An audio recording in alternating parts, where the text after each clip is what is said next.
Sketch में विशेषता है किसकी? रैखिक गुण की। तो स्केच में कैसे विशेषता है दोस्त? रैखिक गुण की। देखो 2016 में पूछा है। यहाँ क्या पूछा था? यहाँ भी आपका स्केच ही पूछा था। स्केच में दिखता है कैसा? रेखीय गुण या रैखिक गुण। ये केवीएस में पूछा है दोस्त, देख लो शब्द बदल रहा है, ये केवीएस में पूछा है। आगे यहाँ पर ये पूछ दिया 16 टीजीटी में, स्केच में दिखता है तो रेखीय गुण दिखता है।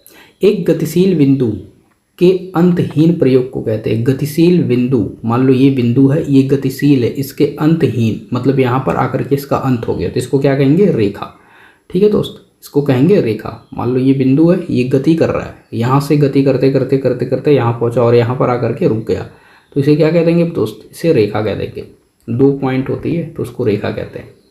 ठीक, 1 पॉइंट होती है एक तरफ तो उसे किरण कहेंगे। ठीक, बातें समझ में आ रही हैं? यहाँ पर देखिए अलंकारिक आलेखन बनाए जाते हैं अलंकारिक लयात्मक रेखाओं से। अलंकारिक आलेखन बनाए जाते हैं दोस्त लयात्मक रेखाओं से। ठीक है, यहाँ अलंकारिक आलेखन हो गया। भारतीय चित्रकला में रंग के साथ महत्व है किसका? रेखा का। दोस्त रंग के साथ किसका महत्व? भाई रंग बना रहे हो, रेखा आप बना ही नहीं रहे हो तो कैसे समझ में आएगा? तो भारतीय चित्रकला में रंग के साथ, भारतीय चित्रकला में रंग के साथ आपका रेखा का भी महत्व है। ठीक है, आकृति क्या है दोस्त? द्विआयामी आकृति। रूप क्या है? त्रिआयामी। कोई भी आकृति, जैसे ये आकृति है, इसको आप बताओगे ये आकृति है, लेकिन जब रूप की बात आ जाएगी ना दोस्त, तो रूप कैसा दिख रहा है ना, रूप कैसा दिख रहा है, वो मूर्ति शिल्प वगैरह ऐसे हो जाएंगे। यहाँ पर मान की बात कर रहा है, बड़ तीव्रता का फीकापन और गहरापन। मान किसको कहते हैं? फीकापन या गहरापन। किसी का, आप ऐसे समझना, किसी का मान सम्मान कैसे होता है? मान सम्मान, मान फीका पड़ गया, मान सम्मान फीका पड़ गया या गहरा पड़ गया, ये बात याद रखिएगा। एकता क्या है? पूर्णता की प्रतीति और बोध। एकता क्या है? पूर्णता की प्रतीति और बोध। दो बिंदुओं के बीच की दूरी क्या कहलाती है दोस्त? रेखा। अभी ऊपर हमने देखा ना, रेखा को हमने ऊपर देखा। ठीक, अभी ये बता रहे थे हम। एक गतिशील बिंदु का अंतहीन, इसे देखो 16 में पूछा है और यहाँ पर आपका 11 में पूछ दिया, बस शब्द बदल रहे हैं। भारतीय अलंकरण का प्राचीन विशेषता रही है, भारतीय अलंकरण की प्राचीन विशेषता रही है दोस्त रेखा। कर्णवत रेखाएं क्या है? व्याकुलता को प्रदर्शित करती हैं या व्यक्त करती हैं। भारतीय चित्रकला का मूल तत्व क्या है दोस्त? रेखा। भारतीय चित्रकला का मूल तत्व क्या है? रेखा। चित्र में आकृति को रूप देती है, चित्र में आकृति को रूप देती है, प्रवाह पैदा करती है, चित्र को उभारती है रेखा। ठीक है दोस्त, चित्र को उभारती है रेखा। किसी भी बोतल का रेखांकन करने के लिए ज्यामितीय बेलन का प्रयोग करते हैं, बेलन का प्रयोग करते हैं। अमूर्त कला है दोस्त, अमूर्त कला क्या है?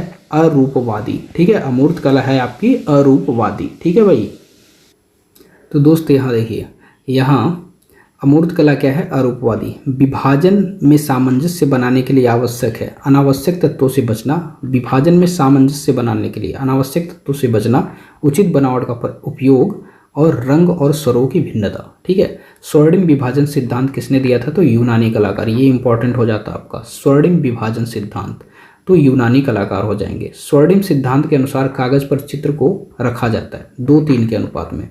स्वर्णिम सिद्धांत के अनुपात में कागज पर चित्र को रखा जाता है 2:3 के अनुपात में। देख लो, पीजीटी 10 में पूछा है।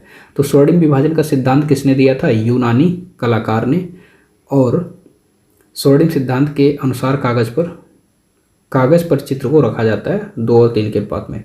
चित्रकारी के विभिन्न कार्य हैं। स्मृति के लिए दृश्य सहायक के रूप में काम करता है। ठीक है भाई, स्मृति के लिए दृश्य सहायक के रूप में, जैसे आप कहीं जाते हो तो चित्रकारी तो करवा नहीं पाओगे, एक तरह से समझो, तो आप फोटो क्लिक करवा लेते हो, उस मोमेंट को कैप्चर कर लेते हो। ठीक है भाई, तो कह रहा है स्मृति के लिए मतलब याद के लिए दृश्य सहायक के रूप में काम करना है, वही करता है चित्रकारी। पहले लोग चित्रकारी इसीलिए करते थे ना कि ये हमें याद रहेगा।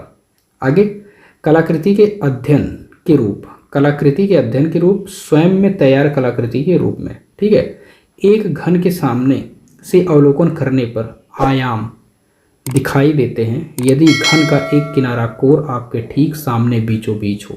ठीक है, तो 3 दिखाई देंगे दोस्त। ठीक है, 3 दिखाई देंगे, सिंपल सी बात है। मान लो ये कोई घन है ना, ये कोई घन है, तो जब आप सामने से देखोगे तो ये वाला दिखेगा, ये वाला दिखेगा, ये वाला दिखेगा, 3 तल हो गए। ठीक है, यही कह रहा है। समस्त कलाओं में एक प्रमुख बल है क्या? सृजनात्मक आवेग, सृजनात्मक आवेग। फ्रेस्को सेक्को, फ्रेस्को सेक्को दोस्त सूखी भित्ति, सेक्को मतलब सूखी, याद रखिएगा, सेक्को सूखी, और ब्रूनो क्या हो जाएगा, आपकी गीली सतह पर हो जाएगा। ठीक है, फ्रेस्को ब्रूनो प्रविधि परिभाषित की जा सकती है यथा विशेष प्रकार से तैयार प्लास्टर भित्ति पर भूमिज प्राकृतिक रूप से प्राप्त रंग लगाना ब्रूनो पद्धति है। ठीक है, यहाँ इटालियन फ्रेस्को पेंटिंग की तकनीकी है, कैसी, जयपुरी फ्रेस्को, तो इटालियन फ्रेस्को पेंटिंग की तकनीकी जयपुरी फ्रेस्को हो जाएगी। यहाँ देखेंगे इस्पातो तकनीक में इस्तेमाल नहीं किया जा सकता है पानी के रंग माध्यम का, तो इस इम्पास्तो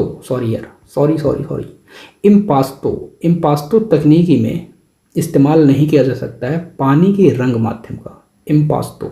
ठीक है, यहाँ इम्पॉसिबल है। ठीक, ऐसे जल आभा का प्रभाव प्राप्त होता है रेजिन के उपयोग से, रेजिन के उपयोग से, जल आभा रेजिन के उपयोग से। वह रंग मॉडल जिसको ऋणात्मक रंग मॉडल नाम दिया गया है, तो CMY के रंग मॉडल को, CMY के रंग मॉडल को क्या दिया गया है, ऋणात्मक।